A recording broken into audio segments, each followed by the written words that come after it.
Bueno, buenos días para quien no he saludado. Y la palabra teología significa conocimiento de Dios, así que por eso estoy totalmente de acuerdo cuando decía el pastor que todos debemos ser teólogos. No es que yo sea teólogo, sino que estoy en la búsqueda del conocimiento de Dios, como cada uno de nosotros. Y creo que de lo que vamos a compartir el atributo de hoy día, creo que todos ya sabemos algo, pero lo que hace la teología ya como un estudio sistemáticamente es separarlo y por temas, entonces que nosotros tengamos una mejor comprensión de este atributo de Dios. Creo firmemente que es fundamental que crezcamos en esto. No, repito las palabras del pastor, la teología no es simplemente, ya el estudio no es simplemente para pastores, maestros o líderes, es para cada uno de nosotros, porque fuimos creados y diseñados para conocer a Dios. Simplemente como eso. Así que bueno, vamos a ir al cuadrito como para más o menos orientarnos por qué vamos, de dónde viene la teología o la teología sistemática.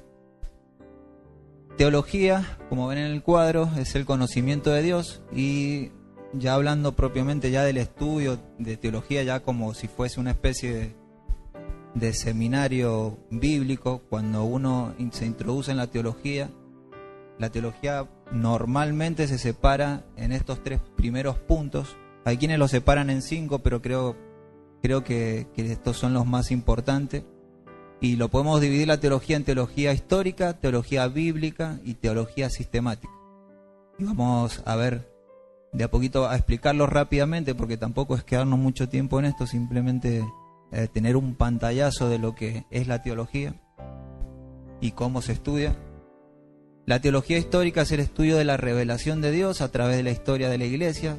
Estos serían los pensamientos de los teólogos, los concilios, las declaraciones de fe y dogmas. Las declaraciones de fe son muy importantes, eran esos puntos donde la Iglesia históricamente definía todas sus creencias, porque normalmente se levantaban gente que iba en contra de ciertas doctrinas con herejías. Entonces cada tanto había que reformar la doctrina y se cuidaba a través de las declaraciones de fe. Entonces en esas declaraciones de fe se hacía todo lo que la Iglesia en ese tiempo creía, o lo que creemos nosotros. Nosotros también podemos tener nuestra declaración de fe. Los concilios, y bueno, concilios justamente como dice la palabra, era para conciliar ciertos temas, y los dogmas. La teología bíblica, este otro punto, es el estudio de la revelación de Dios dentro de la historia de toda la Biblia o del plan redentor de Dios. Eso es lo que más comúnmente nosotros conocemos y estudiamos. Es como vemos el desarrollo del plan redentor de Dios a través de toda la Biblia. Desde Génesis hasta Apocalipsis vamos viendo, y eso es lo que normalmente siempre estudiamos. O sea, cada vez que se nos predica el Evangelio se nos está predicando desde ese punto de vista, de la teología bíblica. Eso es lo que más familiarizados estamos. Pero ahora puntualmente nos vamos a introducir en lo que es la teología sistemática. Creo que ya varios, o creo que la mayoría ya han escuchado esta definición, teología sistemática, y es el área de la teología que organiza temáticamente cada una de las doctrinas. De ahí se desprende otra flechita, y acá está separada cada una de las doctrinas. En realidad son más, pero puse 9. Entonces en la teología sistemática se separa en temas, y cada uno de esos temas toca una de las doctrinas fundamentales que cada uno de nosotros debemos conocer, que normalmente se unen. En la teología bíblica todos ya hemos escuchado de esto, pero lo que hace la teología sistemática es separarla y estudiarla por separado. O sea, ¿qué dice sobre teología propia? Que es lo que hemos estudiado hoy día. Teología propia es el estudio de Dios Padre. ¿Qué dice la teología propia en toda la Biblia? O sea, en el libro de Génesis, ¿qué dice el Génesis sobre Dios? ¿Qué dice el Éxodo sobre Dios? ¿Qué dice así cada uno de esos libros? ¿Qué habla de Dios puntualmente? No de otro tema, sino qué dice sobre Dios Padre. Y la soterología es el tema de la salvación. Neumatología es la enseñanza sobre el Espíritu Santo. Angelología sobre los ángeles. Cristología sobre Cristo, de igual forma. ¿Qué dice cada libro desde Génesis hasta Apocalipsis de Cristo? ¿Qué nos habla Génesis de Cristo? ¿Podemos ver a Cristo en Génesis? Yo creo que sí. La escatología es el tema de temas que tienen que ver con la revelación del futuro, sobre todo libro de Daniel, Apocalipsis, ahí se ve mucho lo que es escatología sobre los acontecimientos que van a suceder luego. Amartiología es el estudio del pecado, también cómo se ve el pecado en cada uno de los 66 libros de la Biblia. Antropología, el estudio del hombre, cómo vemos la revelación que Dios nos da sobre el hombre a través de todo y cada uno de los libros, y así sucesivamente. Y eclesiología, que es la revelación de la iglesia también a través de toda la Biblia. Y hoy vamos a tocar un solo punto que tiene que ver con la teología propia, que es el estudio de Dios. No es el estudio de Cristo ni es el estudio del Espíritu Santo, es el estudio de Dios. Eso hay que hacer la diferencia, ¿sí? Y de teología propia encontramos los atributos de Dios. O sea, cuando uno quiere estudiar teología sistemática se encuentra con todos estos temas o doctrinas separadas, y dentro de la teología propia se desprende lo que son los atributos de Dios. Y dentro de los atributos de Dios vamos a encontrar lo que es la aceidad de Dios, la omnipotencia de Dios, la omnisciencia de Dios, la omnipresencia de Dios, inmutabilidad, santidad, la simplicidad de Dios, la fidelidad de Dios, la soberanía de Dios, y así muchísimos, como hablamos recién con mi hermano sobre los 60 rasgos de carácter de Dios. O sea que podemos tener miles de atributos, y creo que nunca los vamos a terminar de conocer, y creo que cuando estemos en la gloria con Él vamos a conocer nuevas cosas. Y por darnos una idea que Dios es infinito, así que cada uno de estos temas, o sea, Dios es omnipotente infinitamente, Dios es santo infinitamente, Dios es fiel infinitamente, o sea que nunca le vamos a terminar de conocer, y vamos a entender que el sentido de la vida con la cual Dios nos creó es conocerle. Por eso dice la Biblia que esta es la vida eterna, que te conozcan a ti. De estos atributos vamos a hablar hoy día de lo que es la aceidad de Dios. Y a lo mejor están diciendo, ¿y con qué se come la aceidad? Pero la aceidad de Dios vamos a pasar a explicar, pero son palabras teológicas. Entonces lo que tenemos que tratar de hacer es simplificarlo y explicarlo para que lo entendamos todo. Normalmente no le vamos a hablar a una persona nueva, sí, porque la aceidad de Dios, no, esos son términos que quedan más para nosotros, pero vamos a pasar a definir qué son los atributos de Dios. Pero vamos a definir atributo. Un atributo divino es una característica particular de Dios. También le podemos llamar virtudes o perfecciones. También dentro de la teología se le llama más normalmente perfecciones de Dios, porque cada uno de esos atributos son perfectos. Entonces no es como nosotros. Nosotros tenemos ciertos atributos que compartió Dios con nosotros, pero ninguno de ellos son perfectos, o por lo menos a la perfección de la que tiene Dios. En la teología, que es el conocimiento de Dios, se estudian estos atributos sistemáticamente, como vimos recién, y se separan en dos partes. Los atributos comunicables, esto ya lo hemos escuchado, nos lo han enseñado, y los no comunicables. Pueden ser atributos transferibles o no transferibles, atributos que Dios comparte con el hombre, atributos que Dios no comparte con el hombre. Pero también tenemos que tener cuidado con esto justamente que decía recién, que a pesar de que Dios comparte algunos atributos con el hombre, cada uno de esos atributos que Él comparte nosotros no lo expresamos de la misma forma que Dios, porque no somos Dios. O sea, no podemos expresar cada uno de esos atributos en la perfección en que Dios lo tiene. Por ejemplo, nosotros tenemos conocimiento, Dios es omnisciente, todo lo conoce, pero nosotros no conocemos como Dios conoce, es imposible. O sea, sería imposible porque Dios tiene un conocimiento eterno, infinito, y nuestro conocimiento es limitado. Entonces, en ese sentido quiero decir que a pesar de que tenemos atributos que Él comparte con nosotros, nosotros no lo podemos tener de la misma forma que lo tiene Dios. Por eso Él es único en ese sentido, en todos los sentidos, mejor dicho. Tenemos que tener claro también que ninguno de los atributos de Dios disminuye a costa de otro. Dios no es más justo cuando es amoroso, y también tenemos que entender que cada uno de sus atributos Él los expresa simultáneamente en el mismo momento, no deja uno de ser para sumar otro.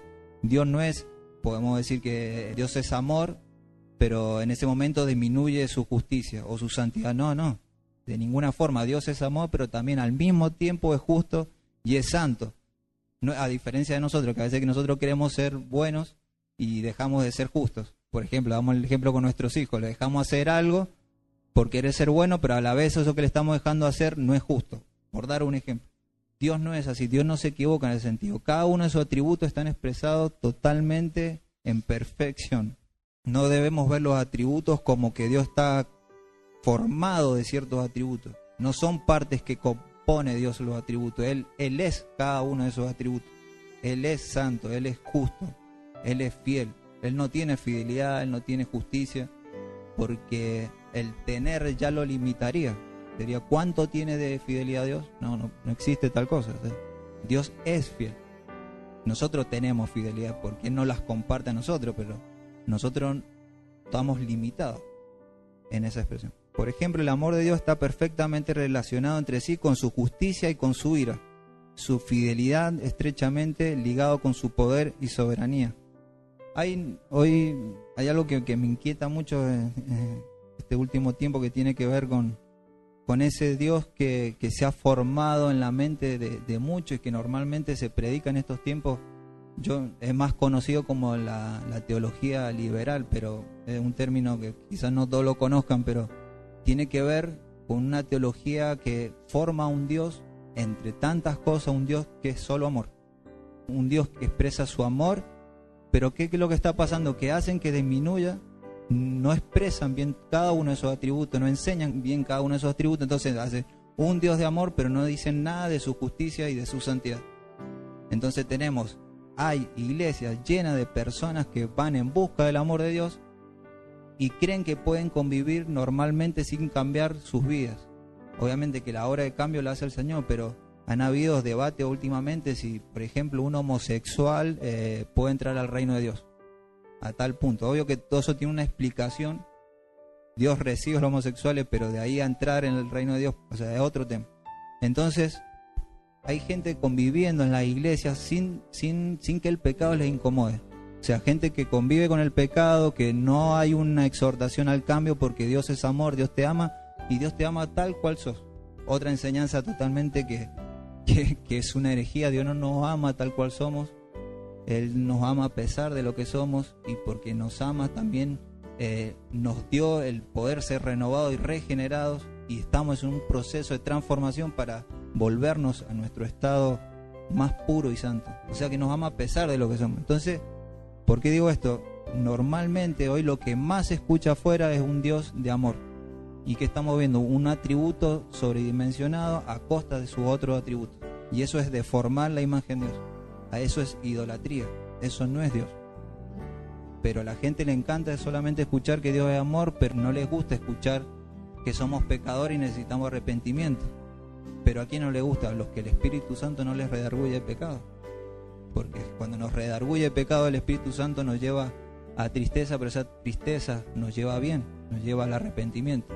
Yo creo que todos hemos escuchado, no, yo creo en ese Dios de amor. Yo creo en el Dios de amor, a mí me ama tal cual soy. Entonces no quieren cambiar, no necesitan cambiar. Y eso es muy peligroso. Es lo más común que se está predicando últimamente en las iglesias. ¿Por qué es de suma importancia estudiar los atributos de Dios? Yo creo que le agregaría la palabra, es vital conocer los atributos de Dios. Es importantísimo que conozcamos los atributos de Dios, y yo simplemente voy a dar 3 puntos por el cual debemos estudiar los atributos de Dios. Primero que todo es por propósito. Es porque fuimos creados para conocer y contemplar su gloria. Y su gloria es vista a través de sus atributos. Es cuando decimos, y la belleza de su santidad, contemplemos la hermosura de su santidad. Tenemos que tener también acá claro que cuando Dios habla de la belleza de su santidad, la santidad tiene 2 aspectos que tienen que ver, un aspecto moral y un aspecto ontológico. El aspecto moral, recordemos que la palabra santo tiene que es separado, apartado, separado. Entonces cuando hablamos de la santidad de Dios, es un Dios separado, apartado, único. No solamente moralmente, porque a veces cuando hablamos de santidad simplemente pensamos en la parte moral de esa santidad, como que Dios está apartado y separado del pecado, pero no solamente eso. Dios está separado en el sentido que Él es único, que es inigualable, que no hay otro como Dios, que no hay otro como Él. Entonces también cuando hablamos de santidad estamos hablando en esos 2 aspectos. Esa parte que le estoy hablando sería el aspecto ontológico de Dios. Pero también tal el aspecto moral de su santidad. Normalmente lo que más vemos o lo que más se habla es sobre la santidad moral de Dios, o sea que Dios está en contra del pecado, está separado del pecado y aborrece el pecado. Eso lo tenemos claro, pero también Dios está separado y es único e inigualable. Está separado del hombre. Entonces, volvamos al propósito. Fuimos creados para conocerle y contemplar su gloria. Dios quiso darse a conocer y Dios se reveló. Porque se quiso dar a conocer, Dios se reveló. Y Dios se revela primeramente a Adán y Eva en ese tiempo, pero hoy se revela a través de su palabra. Hoy se ha revelado a través de su palabra y también a través de su creación.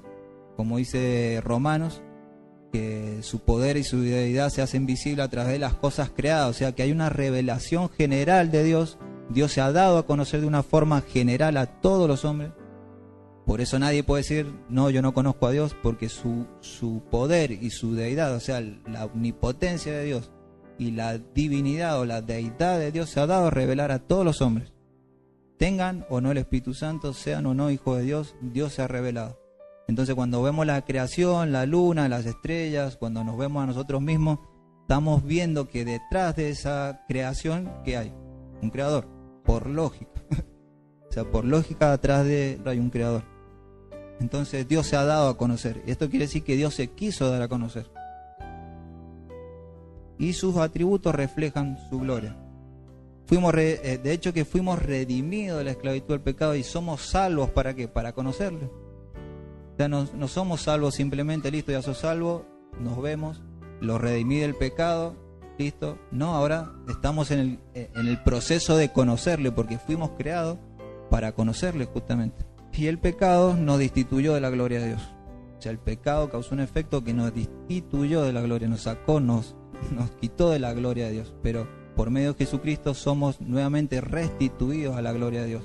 ¿Para qué? Para conocerle ya de una forma más íntima, personal, que ahí sí ningún ser puede conocer a no ser que tenga el Espíritu Santo de Dios. Ese es uno de los puntos que debemos tener claro. ¿Por qué debemos estudiar los atributos de Dios? Porque Dios se ha dado a conocer y ese es el propósito por el cual fuimos creados. Pero también tiene que ver con nuestra santificación. Conocer los atributos de Dios influye directamente en nuestra santificación. O sea, en la medida que más le conocemos, más contemplamos su gloria y esa gloria nos va transformando a la imagen de Cristo. Dice 2 Corintios 2:13, y no somos como Moisés, que ponía un velo sobre su rostro para que los hijos de Israel no fijaran su vista en el fin de aquello que había de desvanecerse. Pero el entendimiento de ellos se endureció, porque hasta el día de hoy, en la lectura del antiguo pacto, el mismo velo permanece sin alzarse. Pues solo en Cristo es quitado, acá hablando de los judíos. Y hasta el día de hoy, cada vez que se lee a Moisés, un velo está puesto sobre sus corazones. Pero cuando alguno se vuelve al Señor, el velo es quitado. Ahora bien, el Señor es espíritu, y donde está el espíritu del Señor hay libertad. Pero nosotros, o sea, nosotros, la iglesia, pero nosotros, todos nosotros, no algunos, sino todos, con el rostro descubierto, contemplando como en un espejo la gloria del Señor. O sea, es como cuando tenés un espejo enfrente, ves nítidamente el reflejo que uno tiene. Entonces nosotros podemos ver nítidamente, como si fuera un espejo, la gloria del Señor. En el Antiguo Testamento se veía un aspecto de la gloria de Dios. De hecho que acá está haciendo referencia a Moisés, que debía ponerse un velo, porque el pueblo de Israel, por causa del pecado y de todo lo demás, temía contemplar esa gloria. De hecho que la gloria de Dios, cuando Moisés le pide ver la gloria a Dios, que Dios le muestra su espalda, dice, produjo una transformación en Moisés. Dice que bajó con los pelos blancos y una luz que resplandecía. Esto es lo que nos está diciendo, que contemplar su gloria, eso produce un efecto en nosotros. Pero dice que esa gloria se iba desvaneciendo, a diferencia de la gloria que ahora nosotros podemos contemplar. La gloria de Moisés se iba desvaneciendo, no permanecía con eso brillante que resplandecía. Ahora bien, el Señor es espíritu, donde está el espíritu del Señor hay libertad, pero nosotros todos, con el rostro descubierto, contemplando como en un espejo la gloria del Señor, estamos siendo transformados de la misma imagen de la gloria, de gloria en gloria, como por el Señor el Espíritu. De 2 Corintios 4:3, y si todavía nuestro evangelio está velado, para los que se pierden está velado, en los cuales el Dios de este mundo ha cegado el entendimiento de los incrédulos, para que no vean el resplandor del evangelio de la gloria de Cristo, que es la imagen de Dios. Porque no nos predicamos a nosotros mismos, sino a Cristo Jesús como Señor, y a nosotros como siervos vuestros por amor de Jesús. Pues Dios, que dijo que de las tinieblas resplandeciera la luz, es el que ha de resplandecido en nuestros corazones para iluminación. Esto es, ¿para qué resplandeció nuestro corazón? Para iluminación del conocimiento de la gloria de Dios en la faz de Jesucristo. Dios se quiere dar a conocer y dijo, me voy a dar a conocer, yo quiero que usted conozca mi gloria, mis atributos, y lo voy a dar a conocer a través de mi Hijo. Es decir, que cuando conocemos a Cristo, estamos contemplando la gloria de Dios.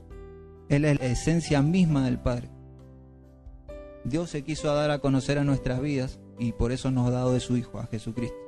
Toda la gloria de Dios está expresada en el Hijo. Y en la medida que más conocemos al Hijo, a su Hijo, a Jesucristo, más vamos a contemplar esa gloria. ¿Y qué va a suceder mientras más contemplamos esa gloria? ¿Qué sucedía con Moisés? Vamos siendo transformados. ¿A la imagen de quién? De Jesucristo. Por eso digo que esto está relacionado totalmente con nuestra santidad. Conocer los atributos de Dios, que no es solamente a través del Evangelio, sino a través de toda la Biblia y todo el relato bíblico, es que vamos contemplando su gloria. Por eso es importantísimo lo que decía también el pastor antes de comenzar. Es importante que meditemos en las Escrituras. Es importantísimo. No solamente llenarnos de una información teológica como quienes se preparan para presumir del conocimiento que uno tiene. No pasa por ahí. Pasa que en la medida que nosotros más conocemos a Dios, más contemplamos su gloria transforma nuestra vida, y es lo que nosotros siempre hablamos, es ser formado a la imagen de Cristo, es expresar la gloria de Dios, es expresar a Cristo. Hemos repetido miles y miles de veces expresar a Cristo, pero esto es expresar a Cristo, a pesar de otras cosas también. Pero si no contemplamos su gloria, no reflejamos toda su gloria y no le conocemos, difícilmente vayamos siendo transformados a la imagen de Dios por el Espíritu Santo, y esa es la obra santificadora que hace el Espíritu Santo en nuestras vidas. No es dejando de pecar que podemos conocer a Dios. No es dejando de pecar que podemos conocer a Dios. Es conociendo a Dios que dejamos de pecar. Yo creo que siempre tendemos, normalmente por nuestro orgullo o por nuestra humanidad caída, que siempre tendemos a hacerlo al revés. Ahora dejo de pecar, ahora me puedo presentar y conocer al Señor. No, es al revés. Es conociendo al Señor que el pecado retrocede. Es ponernos a la luz. Porque cuando nos ponemos a la luz vemos la pecaminosidad que tenemos, y por causa de esa pecaminosidad que nos vemos es que nos acercamos al Señor. Es vernos realmente quiénes somos lo que nos redarguye de pecado. Es cuando, pero ¿ante quién? Ante la santidad de Dios, ante la gloria de Dios. Es que podemos ver qué tan pecaminosos somos. A veces pensamos que no somos tan pecadores, pero ese pensamiento de que no somos tan pecadores tiene que ver es que no conocemos a Dios realmente. Sí creo que en la medida que he ido conociendo al Señor, más pecador me veo. Entonces más necesito al Señor, más necesito de arrodillarme, más necesito buscarle, porque es como entrar a una habitación con un encendedor y vas a ver poco con el encendedor, pero prender una luz o el foco del lugar, vas a ver realmente todo lo que hay adentro de esa habitación. Bueno, pasa exactamente lo mismo con nosotros. En la medida, si conocemos poco al Señor, meditamos poco en su palabra, oramos poco, vamos a ver poco la pecaminosidad que tenemos. Pero si conocemos más al Señor, vamos a ver más su luz, vamos a ser más alumbrados y vamos a conocer realmente cómo está nuestro corazón, y vamos a arrepentirnos y vamos a confesar nuestros pecados y vamos a humillarnos y el Señor de esa forma nos va santificando. Nosotros queremos hacerla por el camino difícil, más que difícil, imposible, pues no va a suceder de otra forma. Y tercer punto de por qué debemos conocer los atributos de Dios es para fortalecernos en la fe. Nuestra fe está basada en lo que conocemos de Dios, no solamente en lo que Dios dijo, en lo que conocemos de quién es Dios. Esto es importantísimo. No solamente nuestra fe se basa en lo que Dios dijo, sino en quién lo dijo. Eso es fundamental. Hebreos 11:17. Vamos a ver un ejemplo. Por la fe Abraham, cuando fue probado, ofreció a Isaac, y el que había recibido la promesa ofreció a su único hijo. Fue a él a quien se le dijo: en Isaac te será llamada descendencia. Él consideró que Dios era poderoso para levantar aún de entre los muertos, de donde también, en sentido figurado, lo volvió a recibir. Justamente está en la parte cuando el Señor nos habla de la fe de Abraham, el padre de la fe, llamado. Dios le promete a Abraham un hijo, Isaac, del cual vendría el linaje, del cual vendría el Señor, nacería el Señor de ese mismo linaje. Dios le promete eso, te voy a dar un hijo a pesar de que no podía tener hijo, pero antes que, una vez que lo tuvo y había crecido, se había encariñado en el hijo, le pide al hijo en sacrificio. O sea, normalmente para nosotros puede ser una locura, no nuestra, sino locura de Dios, pero sabemos que Dios es perfecto y sus planes son perfectos. Pero ¿cómo reaccionaríamos muchos de nosotros si nosotros tuviéramos que atravesar por esa prueba? Yo creo que si no es por el Señor, pero el Señor nos permite ver, y ahora vamos a entender por qué la fe de Abraham, porque sin la fe él no podría haber hecho eso. Entonces estamos viendo que Dios le pide a su hijo Isaac en sacrificio. Bueno, y vemos en el momento que lo iba a sacrificar, y Dios justamente ahí provee de un cordero para el sacrificio. Pero es interesante esta parte. Primeramente Dios le había dado la palabra, le había dicho que a través de Isaac iba a venir la descendencia. Eso es importante. Dios ya había dicho, y recordemos que Dios es inmutable y su palabra no cambia. Si Dios le dijo que le iba a dar a través de Isaac, le iba a dar el hijo, se lo iba a dar, porque no tenía tanto que ver con Abraham, sino con el propósito de Dios de la venida del Mesías. O sea, no es que estamos hablando de acá del corazón de un padre, estamos hablando del corazón de Dios. Entonces le promete un hijo y después se lo pide. Pero dice en el versículo 19, él consideró que Dios era poderoso para levantar aún de entre los muertos, de donde también en sentido figurado lo volvió a recibir. Es decir, que Abraham no solamente creyó en lo que Dios le había prometido, de la promesa de que a través de Isaac iba a venir esa descendencia, sino que él sabía que Dios era todopoderoso. ¿Qué quiere decir esto? Que Dios sabía que si Dios lo había prometido, Dios se lo iba a dar. Y por más que Abraham matara a su hijo, Dios estaba comprometido en resucitarlo y tenía el poder de resucitarlo. ¿Por qué? Porque Dios ya había dicho que se lo iba a dar a través, o sea, Dios no se vuelve atrás, Dios prometió, su palabra no cambia, Él es inmutable, pero también Abraham estaba convencido de que Dios era todopoderoso. O sea, a Abraham nunca se le pasó por la cabeza de que Dios le iba a proveer de un cordero. Él ya estaba pensando, creo yo, que él ya estaba pensando, bueno, lo mato, pero Dios lo va a tener que resucitar, porque él ya me había dicho de que... entonces Abraham ya sabía. O sea, pasara lo que pasara, Dios iba a cumplir su promesa. A través de Isaac le iba a dar descendencia, y pasó. Así se fue estirando el linaje hasta la venida de Jesucristo. Entonces, ¿qué vemos ahí? Las dos patas de la fe: el conocimiento de lo que dice Dios y el conocimiento de quién es Dios. Entonces, nosotros podemos conocer mucho las promesas de Dios, mucho de las que prometió, pero si no conocemos que en profundidad que Dios es fiel o que Dios es todopoderoso para cumplir lo que prometió, nos estamos quedando medio debilitados en la fe. Yo le puedo prometer a cualquier persona algo, pero yo no soy todopoderoso para que eso se cumpla, a pesar de que yo haga todo mi esfuerzo para cumplir lo que estoy haciendo, lo que estoy diciendo. O sea, yo le puedo decirle, mira, mañana voy a tu casa a tal hora, caigo, y espérame ahí con el mate y la factura. Pero yo puedo tener toda la predisposición de levantarme esa mañana, y yo estoy convencido de que voy a llegar, pero en el camino me puede pasar cualquier cosa. Me puede caer un piano en la cabeza, se puede atravesar un perro y me agarró el pie y bueno, me tengo que ir al hospital, me puede atropellar un auto, me puedo haber levantado enfermo ese día y no poder ir. Pero Dios es todopoderoso, nada externo a Él lo puede impedir que Él cumpla lo que ya prometió. Entonces, cuando yo conozco que Dios es todopoderoso, no solamente que Él es fiel, que Dios es todopoderoso para cumplir lo que prometió, yo puedo descansar tranquilo en que lo que prometió lo va a cumplir. Y creo que otro punto también importante, el cuarto punto, yo había hecho 3, pero eran 4, por el cual debemos conocer para deshumanizar nuestra imagen de Dios. Creo que tenemos una imagen muy humanizada de Dios, y creo que los atributos de Dios es justamente eso, para deshumanizar.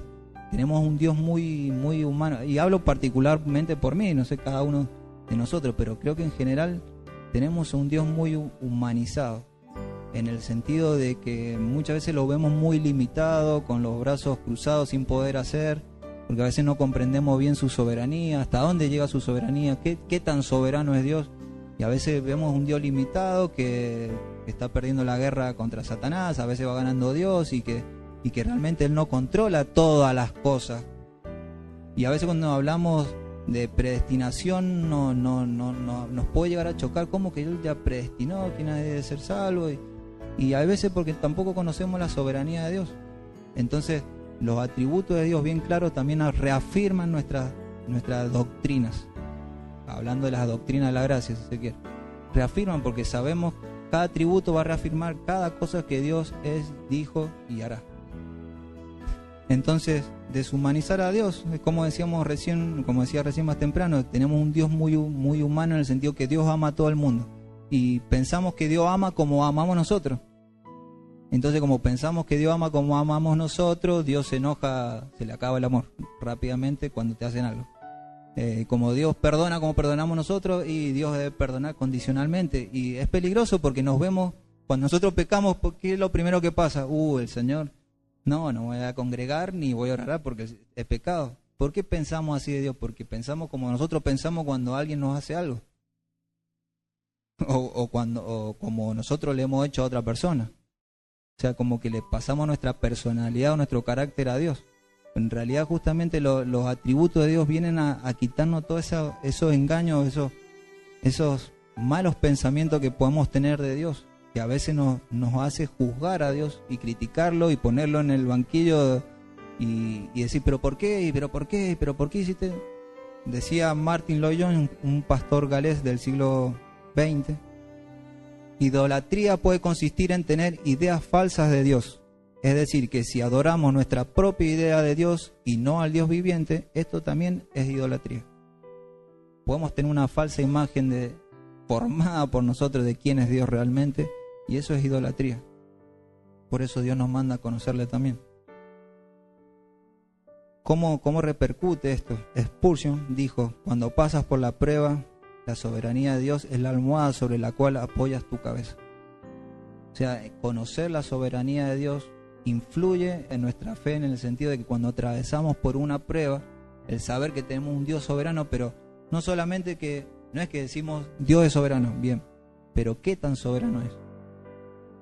O sea, ¿hasta dónde llega nuestro entendimiento de la soberanía de Dios? ¿Hasta qué punto? O sea, porque a veces tenemos un Dios soberano, pero hasta acá nomás. Dios es soberano, pero no. Y escuchamos frases, ¿no? Que Dios es un caballero y no puede intervenir en la voluntad del hombre. ¿Hasta qué punto Dios es un caballero? O a veces, no, que vamos a retrasar el propósito de Dios. No podemos retrasar el propósito de Dios. Dios es soberano y lo que dijo lo va a hacer, lo decretó y lo va a cumplir. Entonces, a veces en ese sentido también tenemos una forma muy humana de figurarnos a Dios.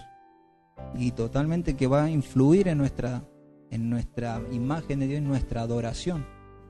Totalmente. Porque no es lo mismo adorar a un Dios que se parece a nosotros, que un Dios totalmente inigualable a nosotros. ¿Por qué la gente adora tanto a Lionel Messi? Porque nadie juega como Messi. Es tremendo cómo juega Messi. Pero así tendría que pasar nosotros con Dios. Es que no hay nadie como Dios. Nadie puede hacer lo que él hace. De hecho, él hizo a Messi. Imagínense, los hombres adoran más a Messi y no al que hizo Messi. Somos terribles. Bueno, vamos a pasar directamente a ya la última parte, que tiene que ver con... Está la plaquita ahí, Oliver D. Bueno, entonces dijimos... estuvimos viendo teología sistemática, estuvimos viendo las doctrinas de cada una separadas por tema. Después pasamos a los atributos de Dios. Estuve hablando recién de por qué debemos estudiar los atributos de Dios, y ahora vamos a ver uno de los atributos de Dios. Y así ese va a ser el camino que vamos a proseguir, luego ver cada uno de esos atributos. Hoy vamos a ver la aceidad de Dios. Ya van a ver que conocen lo que es la aceidad. Bueno, los jóvenes ya lo han visto. Pasa que la palabra por ahí nos puede despistar, pero todos sabemos lo que es la aceidad de Dios. Aceidad viene de dos palabras latinas, a, que significa de, y se, que significa sí mismo. Significa de sí mismo, tener o ser existencia dentro de sí mismo. Es decir, que Dios existe por sí mismo. A Dios nadie lo creó, Él se sustenta a sí mismo, nadie le dio vida, Él no tiene un comienzo, no tiene un principio, tampoco tiene un fin. Nadie le dio vida a Dios, nadie lo creó. Él no es causal, es la causa no causada, lo definen algunos teólogos. Él no tiene ninguna causa, Él es la causa de todo lo demás que existe. Él no tiene ninguna causa. no debemos tampoco pensar en la palabra autoexistente que Él se creó a sí mismo. Eso sería una locura, no podría ser nunca racionalmente. O sea, no estamos hablando de que si Dios es autoexistente, se creó a sí mismo, no es esa la idea. La existencia de Dios no tiene origen, ni comienzo, ni principio. Y esto ya lo hace único y totalmente diferente a nosotros. Ya con esto solo que ya hemos hablado, ya no hay nada que se parezca a Dios. Ya es único, No existe otro ser en la tierra que exista por sí mismo eternamente, que nadie lo haya creado. A pesar de que se nos enseña en la escuela, de que bueno, venimos de una creación, que un día... Miren lo que nos enseñan en la escuela, que la nada puede crear algo. Pero racionalmente ya es para volverse loco. O sea, la nada creó algo. Me gusta cómo lo dice Sproul. Es como ellos que creen que es un mago que tiene el conejo y el sombrero y sacan el conejo, pero sin el mago y sin el sombrero. O sea que el conejo apareció de la misma nada.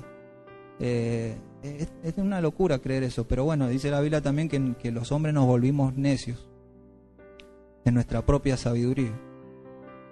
Y bueno, fue a partir del siglo XVIII con la corriente filosófica de la iluminación, de la ilustración, en que el hombre empezó a pensar allí mismo, porque hasta el momento todo el mundo creía normalmente, todas las religiones y todas las culturas creían que sí o sí detrás de todo lo que vemos hay un creador que no fue creado, sino que creó todas las cosas. Eso era lo más normalmente que todos creían, con sus diferencias obviamente, pero todos creían eso. Pero en el siglo XVIII se empezó a creer en la idea de la generación espontánea, que es justamente lo que estoy diciendo ahora. O sea, que todo se creó de la misma nada. Totalmente una locura. Y ellos nos dicen a nosotros, los ateos, nos dicen a nosotros que somos acientíficos, que no tenemos razonamiento, que no hemos inventado un Dios por causa de nuestra necesidad de creer en algo. Y bueno, normalmente ese escepticismo de Dios llega hasta nuestros días. De hecho, que enviamos a nuestros hijos a la escuela con esa base de conocimiento de que todo tuvo un comienzo, de que todo tuvo un origen, de que no hay detrás de todo lo creado un Dios preexistente y autosuficiente en sí mismo, por ende no hay Dios. Pero creo que también detrás de eso yo no creo que existe el ateo, yo creo que existe el ateísmo, sino el negacionismo. O sea, todos sabemos por las cosas creadas que detrás de todo lo creado racionalmente todo existe por algo y por alguien. Pero creo que más que nada es lo que dice la Biblia, que el hombre no quiere venir a la luz porque saben que sus obras son malas y no quieren ser reprendidos.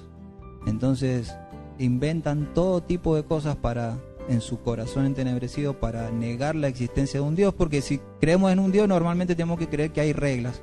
Y si hay reglas que nosotros rompemos, debemos saber que merecemos un castigo. O sea, Dios puso la ley, nosotros somos infractores de la ley, que es el pecado de infracción de la ley, por ende merecemos la muerte y castigo. Pero ellos no quieren reconocer esa verdad de que ellos son pecadores y que merecen un castigo. Por eso, ¿qué es más fácil? No, Dios no existe, lo sacamos del medio. No existe Dios, es más fácil, pero de todas formas eso no los va a librar de la realidad del castigo eterno. Bueno, Dios no tiene ni principio ni fin.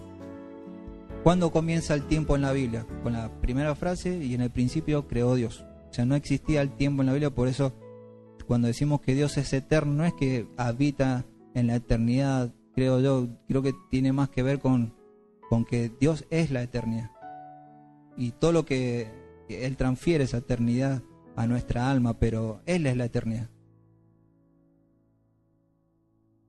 Entonces el tiempo en la Biblia comienza en el principio creó Dios, y este aspecto de la autoexistencia de Dios fue revelada dramáticamente a Moisés en la zarza ardiente.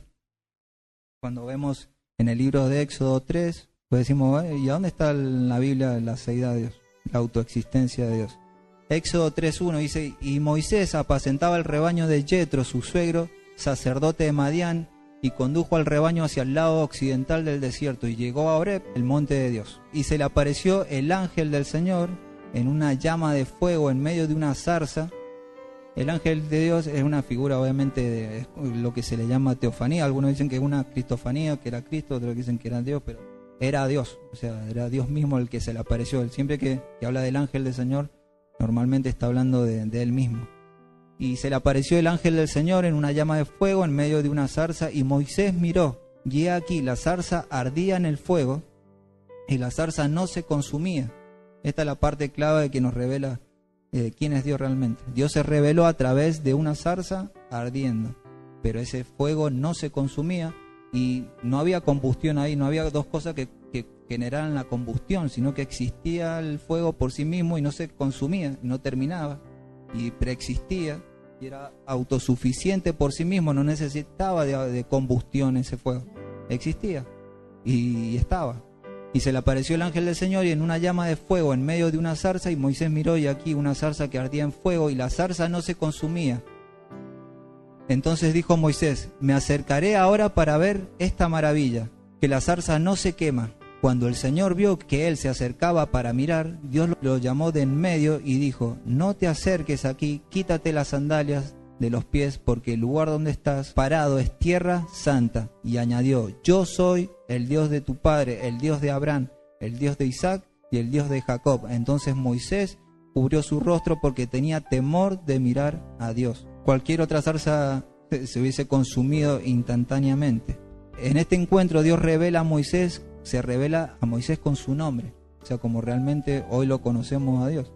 Dice en el 13: entonces dijo Moisés a Dios: he aquí, si voy a los hijos de Israel y les digo, el Dios de vuestros padres me ha enviado a vosotros, tal vez me digan, ¿cuál es su nombre? ¿Qué les responderé? Y dijo Dios a Moisés: yo soy el que soy. Y añadió: así dirás a los hijos de Israel, yo soy, me ha enviado a vosotros. Bueno, ahí ya tenemos el nombre de Dios que traducido a nuestros tiempos Jehová, es lo que conocemos nosotros como Jehová, de ahí viene yo soy el que soy. Este nombre divino yo soy se refiere al propio ser de Dios. Este nombre de Dios declara que Él es único y autoexistente, así como nos revelaba la zarza ardiente. Él depende completamente de sí mismo para su propio ser. Como Dios, Él es el único que se sostiene a sí mismo, pero nada lo sostiene a Él. Este nombre divino también contiene la verdad de que Dios es inmutable en su ser, nunca evoluciona ni involuciona. No es que Él una vez fue, pero ya no es, tampoco se convertirá en algo que actualmente no es. Más bien, yo soy el que soy significa que Él no aumenta ni disminuye en su ser. Él siempre es el mismo. A Dios no se le puede añadir ni sumar nada ni quitarle nada, porque Él es lo que es.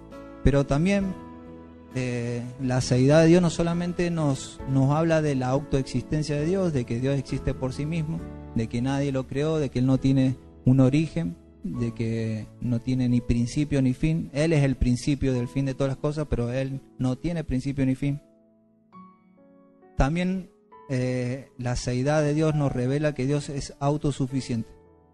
Y esto creo que para mí, estudiar este atributo, para mí fue una piña al mentón a mi orgullo. Sinceramente, pero al mismo tiempo me hizo como decir, qué bueno que tenemos un Dios autosuficiente, porque es un ataque a nuestro orgullo y ya lo vamos a ver. Definición de autosuficiencia: es alguien o algo que se basta y sustenta por sí mismo y en sí mismo, y no necesitan de nada ni de nadie externo a él para existir, hacer, alcanzar o concluir. Dios no necesita de nada.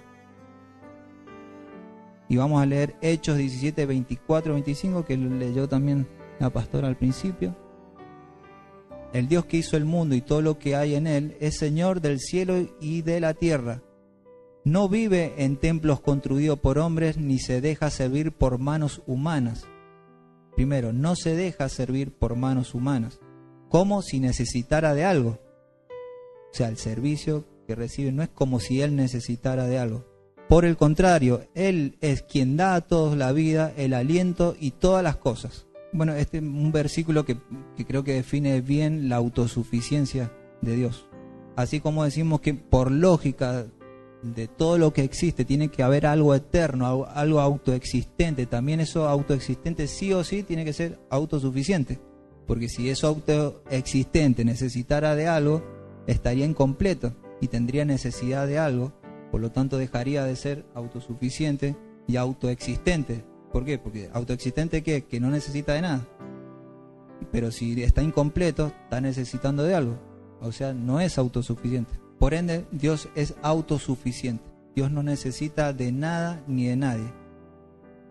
Nosotros dependemos, estrictamente hablando, fuera de Dios, no existe nada autosuficiente. O sea, Dios es autosuficiente, pero eso no es un atributo que comparte con ninguno de nosotros. Nosotros somos totalmente dependientes. Nosotros dependemos primeramente de Dios y después primeramente de las personas que ha puesto Dios a nuestro alrededor.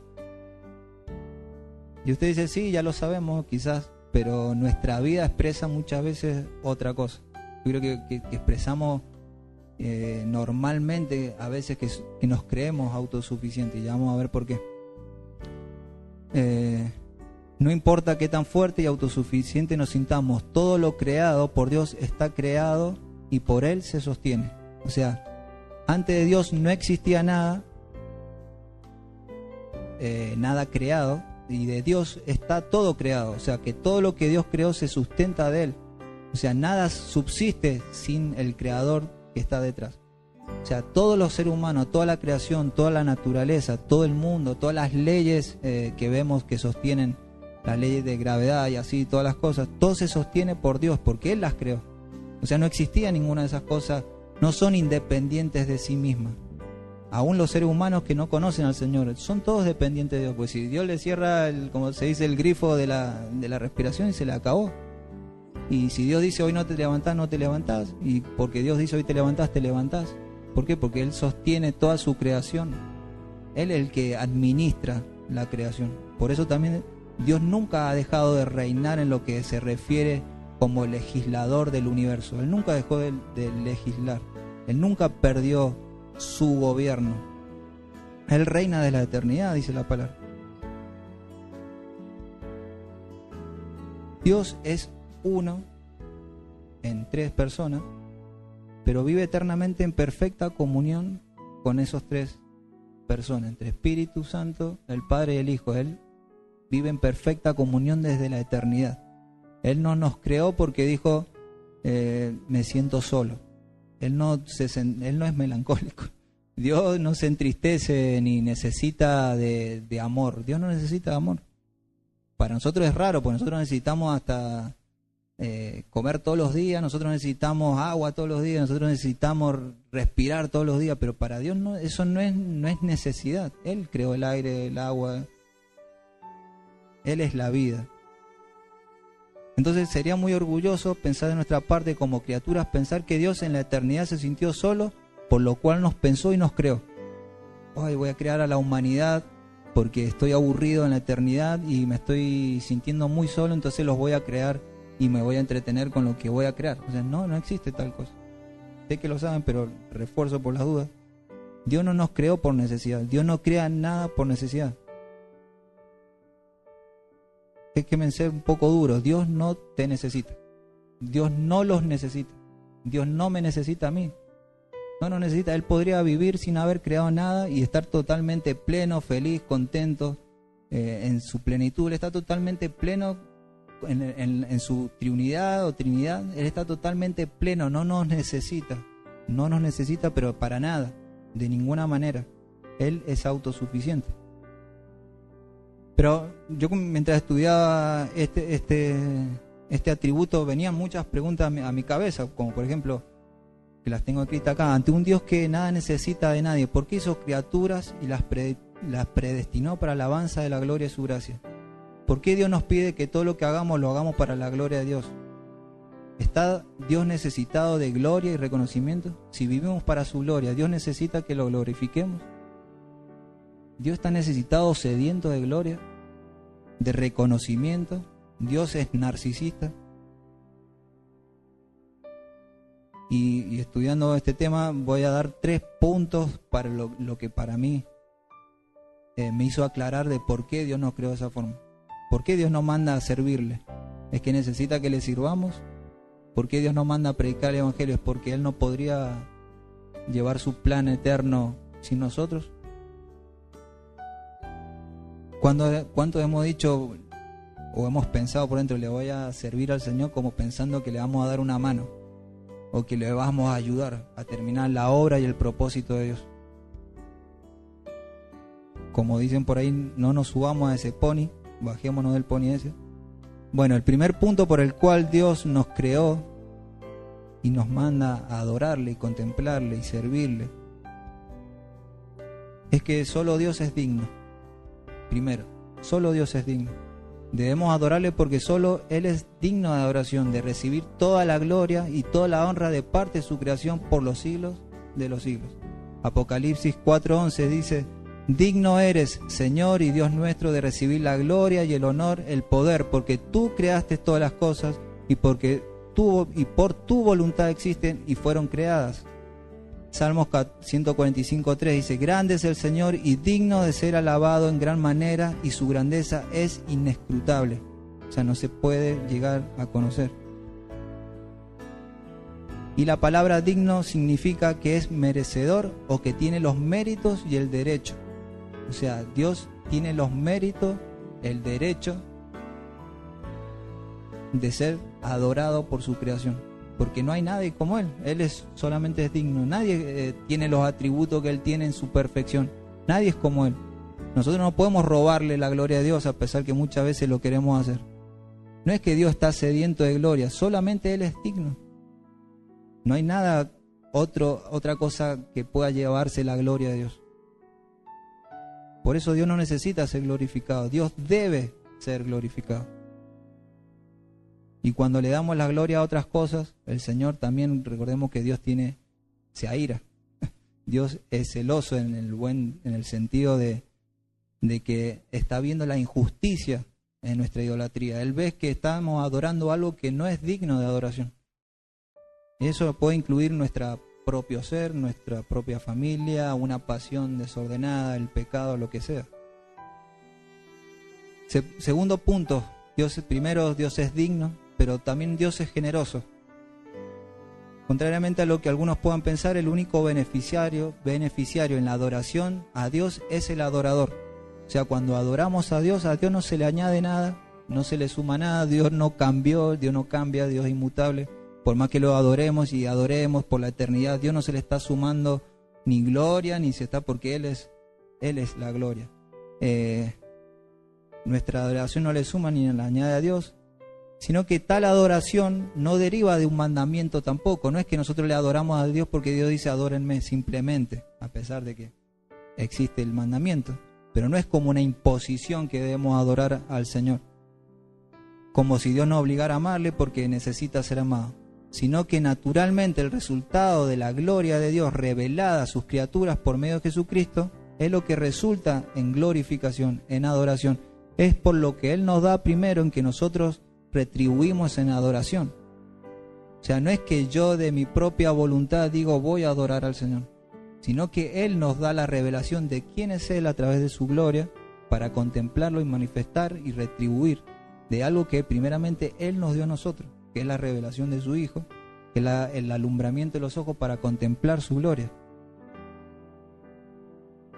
Por lo cual Jesús, refiriéndose a la consumación de la hora redentora, dijo: pero se acerca la hora y ha llegado ya en que los verdaderos adoradores, está en Juan 4:23.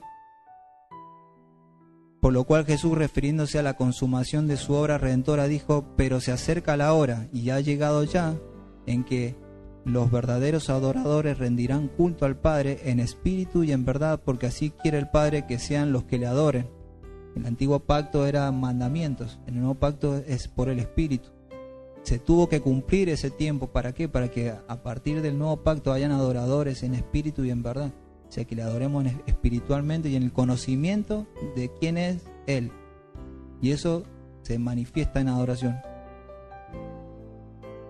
Entonces, ¿por qué digo que Dios es generoso? Porque Él se quiso dar a conocer, y el resultado de ese conocimiento resulta en adoración, en servicio, en amor. No somos nosotros de que por nuestra propia voluntad deliberada decimos voy a adorar al Señor. Eso es imposible. Porque como decía también al principio, ¿verdad? No hay quien busque a Dios, no hay quien entienda. O sea, nosotros no buscamos a Dios, ni siquiera realmente nos arrepentimos por nuestra propia voluntad. El Señor tuvo que regenerarnos para poder arrepentirnos y volvernos a Él. Y el tercer punto es su voluntad. El tercer punto, ¿por qué debemos adorarle y glorificarle? No es porque Dios tenga necesidad, sino que es su voluntad.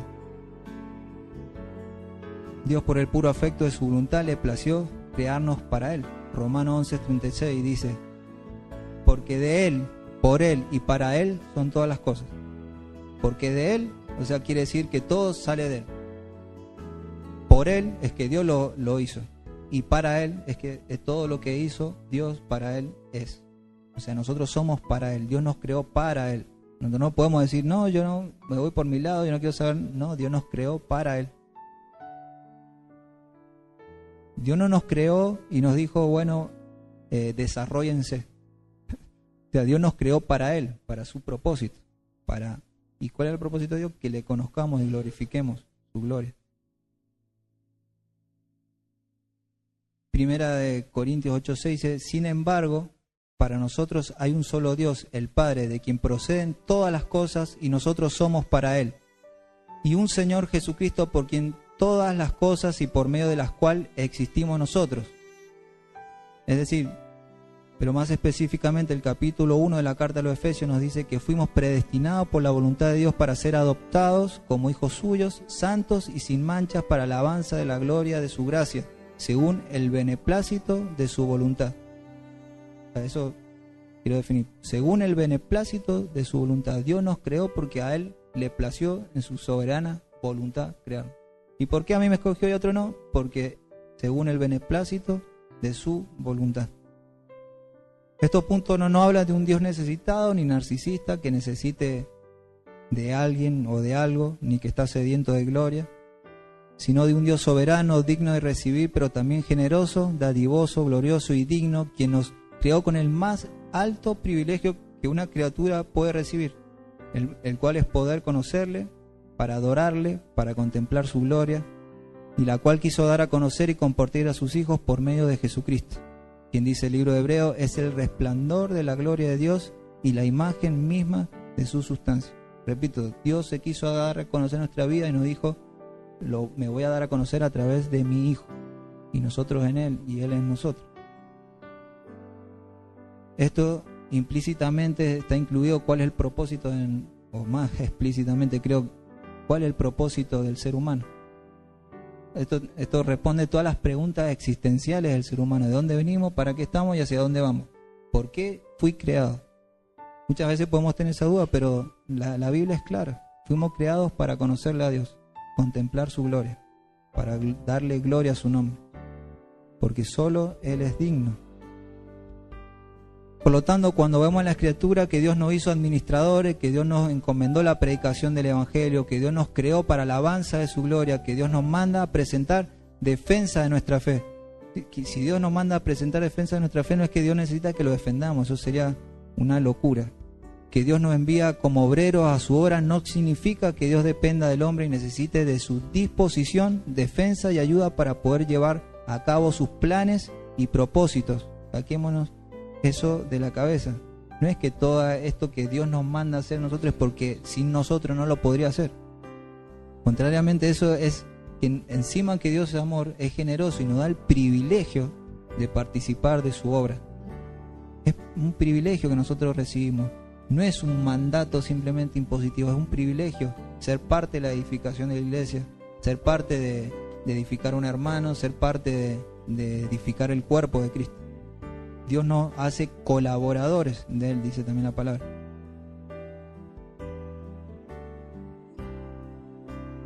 No retrasamos el plan de Dios.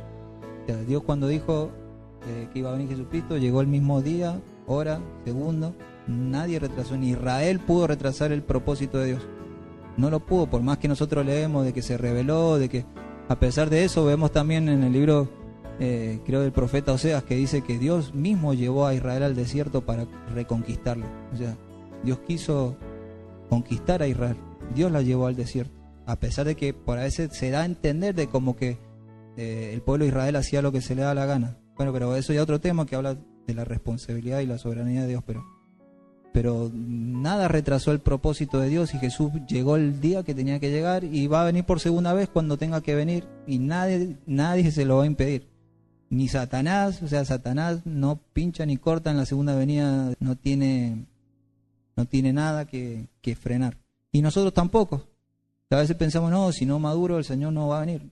No, nada que ver, o sea, el Señor va a venir y te conviene madurar y me conviene madurar. ¿Y qué es madurar? Crecer en el conocimiento de Dios.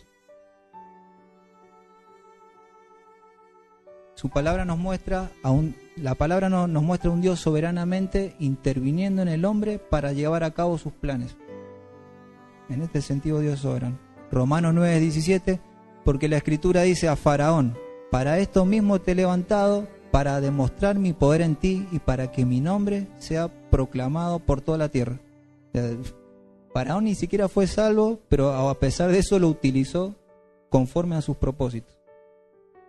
Y endurecía y ablandaba el corazón, y endurecía y ablandaba el corazón. Y a veces pensamos que Dios, esa frase que sale por ahí, que Dios es caballero y no va a hacer más de lo que el hombre le permita hacer, es imposible pensar eso. Claro que tenemos responsabilidad y voluntad, pero el Señor no puede ser resistido.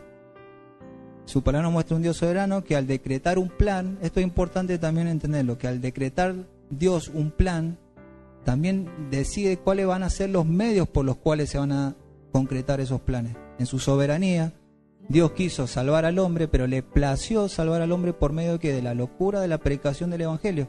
Y eso nos incluye a nosotros. No nos necesita, pero Él le plació el medio por el cual salvar a los hombres.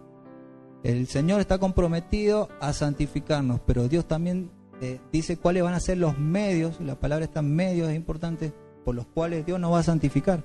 Aflicciones, nos va a poner una persona al lado, nos pone en la iglesia, nos pone pastores, maestros, líderes. Por eso cuando escuchamos a un líder o un pastor que nos exhorta, es Dios instruyéndonos, exhortándonos a través de... Dios no va a venir personalmente a reprendernos. O sea, el Señor nos puso en una iglesia y tiene un orden y un diseño. Y los medios que Dios utiliza son personas, por eso somos colaboradores del Señor. Apolo regó, el otro sembró, pero el crecimiento lo da Dios. Pablo era el otro. Isaías 46:9 dice, acordado de las cosas anteriores ya pasadas, porque yo soy Dios y no hay otro. Yo soy Dios y no hay ninguno como yo, que declaro el fin desde el principio y desde la antigüedad lo que no ha sido hecho. Yo digo, mi propósito será establecido y todo lo que quiero realizaré. Yo llamo del oriente un ave de rapiña y de la tierra lejana al hombre de mi propósito. En verdad he hablado, ciertamente haré que suceda lo que he planeado, así lo haré. Lo que Dios decretó y planeó, nada lo va.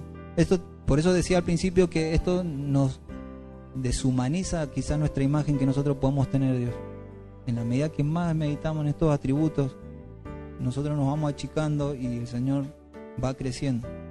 ¿Qué le podemos dar a Dios? Que Él necesite, si de Él proceden todas las cosas. ¿Qué le podemos dar a Dios? Romanos 11:35-36 dice, ¿quién le ha dado primero a Dios para que luego Dios le pague? O sea, nosotros no nos tiene que pagar el Señor por lo que hacemos, pero a pesar de eso dice el Señor que nos da recompensas. Así como cuando decía Pablo y Apolo regó, y dice que después más adelante, pero cada uno recibirá su recompensa. A pesar de que no nos tiene que darnos algo, a pesar de que Dios podría hacerlo solo, sin necesitar, pero no necesita, a pesar de eso, en su generosidad nos da recompensas.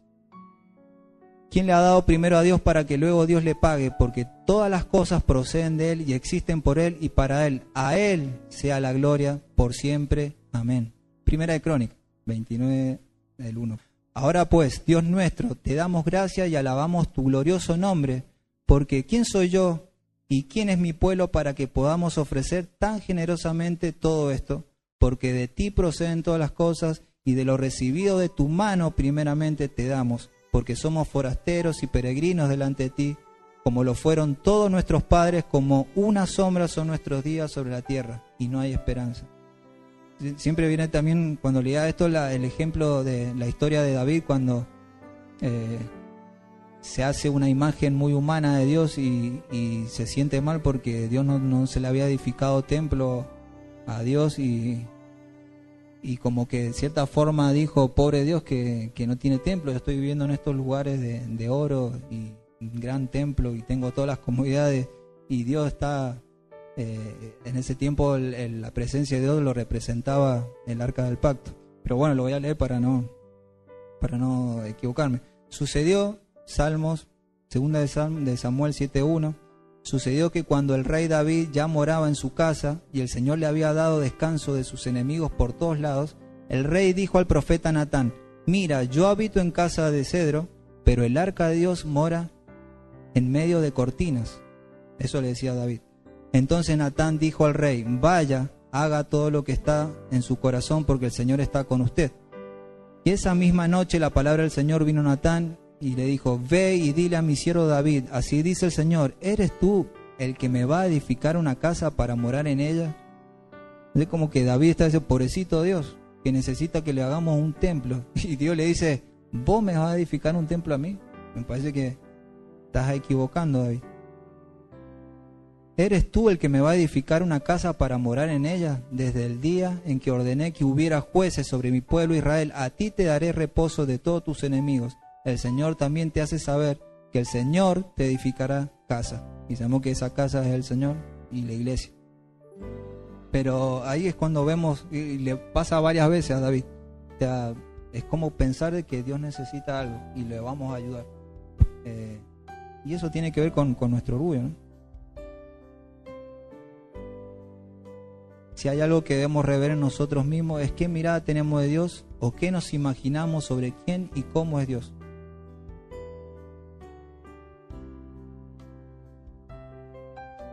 ¿Qué tenemos para ofrecerle a Dios que primero Él nos haya dado antes? Dijimos nada, absolutamente nada. Toda nuestra adoración, alabanza y reverencia a Dios es el resultado de lo que primero Él ya nos dio y nos da. Por eso dice 1 Juan 4:19, y nosotros le amamos a Él porque Él nos amó primero. O sea, nadie se puede enorgullecer porque dice, yo cómo amo a Dios. En realidad le amamos a Dios porque Él nos amó primero. Él nos amó primero. Y ni siquiera lo amamos perfectamente, por lo menos de este lado de la gloria.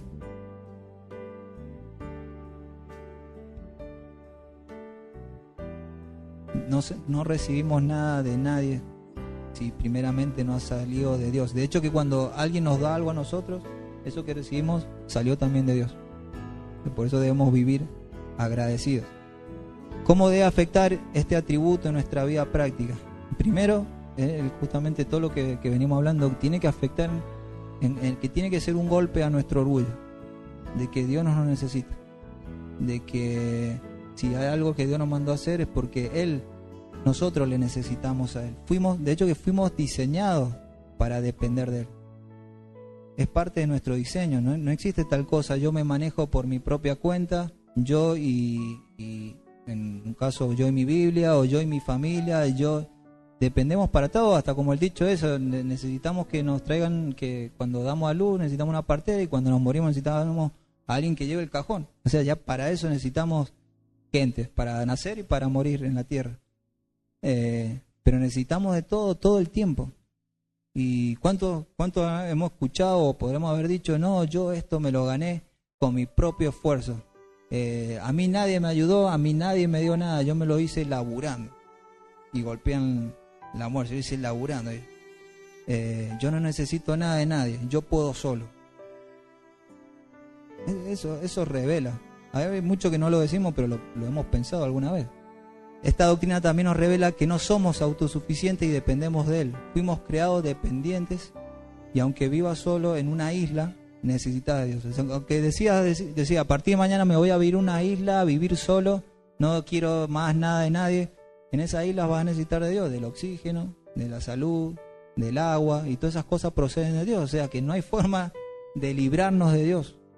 Pero el hombre, a pesar de todo eso, no lo entiende por el entendimiento entenebrecido y el orgullo a causa del pecado, y que nosotros también como hijos de Dios debemos renovar la mente en eso también, porque tenemos comportamientos de autosuficiencia. Debemos entender que no hay forma que nos escapemos de Dios, siempre vamos a depender de Dios. Seamos hijos o no seamos hijos de Dios, dependemos de todo, necesitamos del agua, no podemos pasar más de muchos días sin tomar agua, ni respirar aire, mucho menos. necesitamos de todo, y todas esas cosas externas que nosotros necesitamos son creadas por Dios. Claro, cuando el mundo dice que Dios no existe, entonces esa dependencia queda como que no dependemos de Dios, dependemos de los recursos naturales o renovables, dicen.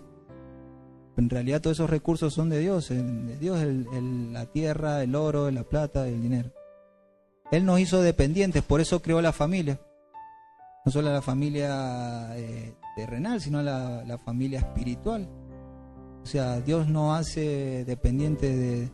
Adán fue creado con una ayuda idónea. O sea, ni siquiera el primer hombre pudo hacer las cosas solo, necesitó de una ayuda idónea. O sea, para reproducirnos, para llevar el plan de Dios de reproducirnos, necesitamos a otra persona. Y Dios nos puso también en una iglesia, en una familia de la fe. Nos necesitamos mutuamente. No podemos vivir aislados del cuerpo de Cristo. No se puede vivir aislado. No es solamente que no se puede porque es un mandamiento. No se puede porque fuimos diseñados para depender del cuerpo, porque el cuerpo de la cabeza, ¿quién es? Cristo. Entonces nos necesitamos mutuamente. No podemos darnos el lujo de no congregarnos ni tener comunión los unos con los otros. Cuando no oramos y cuando no estudiamos, no meditamos en la palabra de Dios, manifestamos autosuficiencia. Porque creemos que podemos solos. Cuando no estudiamos y meditamos en la palabra de Dios es porque creemos que somos autosuficientes, que podemos con nuestro conocimiento. Creemos que podemos contra el pecado, contra la vida, contra las acechanzas de Satanás, contra la carne, contra los dardos del enemigo. Y nos ponemos tosudos y no vamos a la Escritura. Y encima nos damos el lujo de pasar tiempo sin orar. Eso es un síntoma de autosuficiencia. Es que le estamos diciendo a Dios, no necesito para hacer lo que tengo que hacer. Por eso en la exhortación a meditar la palabra es muy importante. O sea, no es simplemente de porque es una liturgia ni una costumbre cristiana. Es sumamente vital. Esto también nos revela el amor de Dios. El amor de Dios es revelado a través de esto, porque su amor no se puede comparar con nuestro amor. Dios no necesita nada de nosotros, pero aún estamos hablando de la autosuficiencia de Dios, ¿no? Dios, a pesar de que no necesita de nosotros, aún así nos amó. Eso para nosotros es algo que no podemos explicar en nuestras palabras, porque nosotros necesitamos amar, y aunque digamos, no, yo la amo a pesar de... No, aún necesitamos que esa persona nos ame. Porque si no nos ama, no podemos formar una relación con otra persona. Necesito que mi amigo también me retribuya de eso que yo le estoy dando, porque si no, no podemos ser amigos. Pero el Señor no es así. El Señor no necesita de nuestra retribución. Recordemos que Él es digno de esa retribución. Pero Dios nos amó a pesar de no necesitarnos. A veces nosotros podemos dar la vida por una persona, si es que la damos, por nuestros hijos, pero porque necesitamos, y si nuestros hijos moriríamos, si lo podemos decir de otra forma, y no está mal. Dios nos creó así, no es que somos egoístas, Dios nos creó así. Dios nos creó dependientes también sentimentalmente de Dios y de las personas que pone a nuestro alrededor. Pero para Dios no es así. Dios podría haber no salvado a nadie y a Él no se le iba a caer una lágrima, primero porque Dios es espíritu, no se puede caer lágrimas. Pero Él no necesitaba salvarnos. Y Él, si quería, no salvaba a nadie y seguía siendo justo y digno y santo y fiel y verdadero. O sea, ninguno de sus atributos se hubiese modificado por más que le busquemos la vuelta.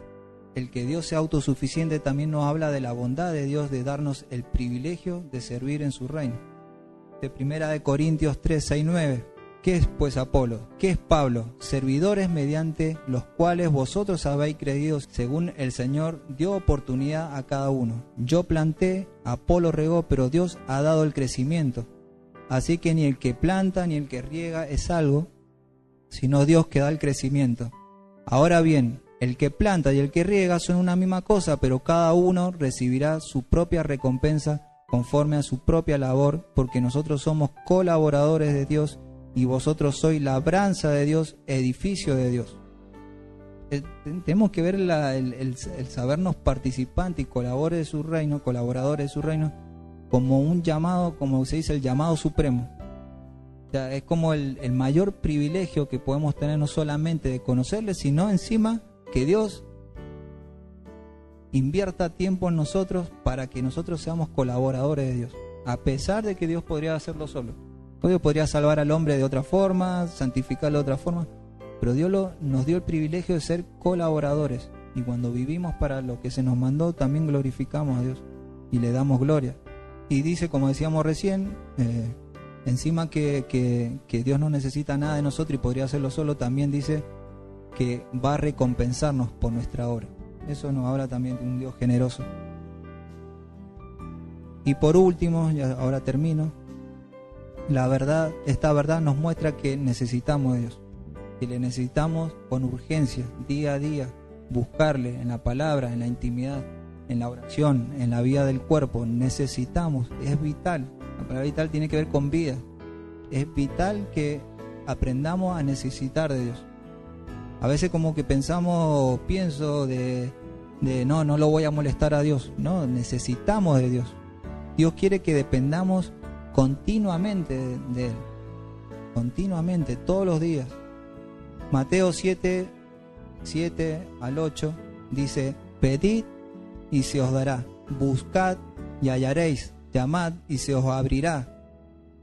Porque todo el que pide recibe, y el que busca halla, y el que llama se le abrirá. La pregunta es, ¿qué estamos pidiendo? ¿Qué le estamos pidiendo al Señor? Porque a lo mejor uno piensa, bueno, yo le pido al Señor, pero pedimos mal, por eso no recibimos. Pero el Señor está dispuesto a darnos, incluso en otra versión dice que nos da de su Espíritu Santo. Yo creo que ahí está hablando más que ver con una medida. Pero el Señor está dispuesto a darnos todo lo que necesitamos conforme a su propio. Pero pasa que a veces lo que nosotros pensamos que necesitamos no es lo que Dios sabe que necesitamos. Nosotros pensamos que lo que necesitamos es un auto, una casa, una familia, el perro y un buen trabajo. Y oramos y dedicamos tiempo a nuestra oración por las cosas, por las añadiduras. Pero nosotros pocas veces, está muy mal dicho eso, pero podemos cometer el error de estar orando por esas cosas materiales y no por lo que muchas veces también el Señor nos exhorta, que es que nuestros ojos sean alumbrados, que nuestro entendimiento sea alumbrado. ¿Para qué? Para que le conozcamos a Él. Porque si no le conocemos y no buscamos primeramente el reino de Dios y las añadiduras, entonces el Señor está expectante de que le busquemos. El Señor no tiene tiempo de sobra en la eternidad, si se puede decir, obviamente, que no está bien dicho, pero es una forma de decir, Dios está expectante a que le busquemos. Dios está todo el tiempo, Él se da. De hecho, de tal forma que Él se da a conocer. No está esperando quizás, vengan a conocerme. Él se está dando a conocer todo el tiempo. Cada vez que alguien comparte una palabra, cada vez que alguien exhorta a un hermano, cada vez en amor, obviamente. Cada vez que vamos a la Escritura, el Señor se está dando. Cuando yo voy a la Escritura, el Señor por medio del Espíritu Santo se está dando a conocer. Está dando a conocer, se está revelando. Dios se ha revelado a través de su Hijo, a través de las Escrituras. No lo busquemos en otro lado. No busquemos experiencias tanto como estrambóticas, así como experiencias que se me apareció, pero eso no transforma. He escuchado a muchas personas tener experiencia y que se me apareció, por dar un ejemplo, que cayó oro del cielo y manifestaciones, pero eso no transforma. No provoca nada en nosotros. Lo que transforma es conocer a Cristo. Y Dios se está dando a conocer continuamente a través de su palabra. El Espíritu está revelándonos al Hijo continuamente cuando vamos a su palabra, cuando nos congregamos, cuando oramos. ¿En qué estamos orando? Debemos orar para que el Señor nos revele a su Hijo, para que nos revele a través del Espíritu la verdad, para que nuestra mente sea renovada continuamente. O sea, el foco que es conocer a Cristo. No hay otro objetivo. Claro que hay muchas cosas periféricas, pero si no conocemos a Cristo y no vamos creciendo en el conocimiento de Cristo afuera, todo lo demás no tiene sentido, se desordena, se destruye, se cae. ¿Cuál es el objetivo de la iglesia? Crecer en el conocimiento de Cristo, ser edificados en la verdad. Y la verdad es Cristo. Cuando leemos su palabra estamos golpeando, estamos llamando y el Señor abre. El Señor prometió: pedid y se os dará, buscad y hallaréis, llamad y se os abrirá. Podemos confiar tranquilamente en eso. ¿Por qué? Porque Dios es fiel. Dios es verdadero y su palabra no cambia, y Él no puede ir en contra de lo que Él prometió, como dijimos con el ejemplo de Abraham. Dios le dijo, te voy a dar un hijo, y a través de ese hijo va a venir tu descendencia, y va a venir el Señor. Y el Señor lo cumplió a tiempo y forma, y vino el Señor a su tiempo y forma. Si nosotros pedimos, golpeamos y buscamos, el Señor abre. Veamos este versículo en el sentido de que Dios nos va a revelar de sí mismo. Amén. Básicamente hemos introducido en la seidad, como resumiendo y concluyendo, de que Dios es autoexistente, existe por sí mismo, se sustenta a sí mismo, no necesita de nadie porque también es autosuficiente, y a pesar de eso Dios nos llamó, nos eligió y nos llama a contemplar su gloria. Y dice 2 Corintios que su gloria en su mayor expresión es vista a través del Evangelio, la cual el espíritu de este siglo le cegó el entendimiento para que no vean la gloria de ¿quién? De Cristo, a través del Evangelio. Pero a nosotros se nos abrió el entendimiento, nos alumbró, y podemos ver a Cristo a través del Evangelio, y más específicamente en la cruz. En la cruz de Cristo podemos contemplar su gloria. Recuerden que gloria igual puede traducir en atributos, porque en la cruz de Cristo es donde vemos su justicia, su bondad, su misericordia, su ira que derramó y descargó sobre su Hijo. Vemos su aborrecimiento por el pecado, vemos su misericordia en la cruz, en el Señor. Cuando entendemos el Evangelio, pues, se magnifica cada uno de los atributos de Dios en su mayor expresión, porque vemos al Hijo obrando a través del Espíritu Santo y manifestando perfectamente cada uno de esos atributos.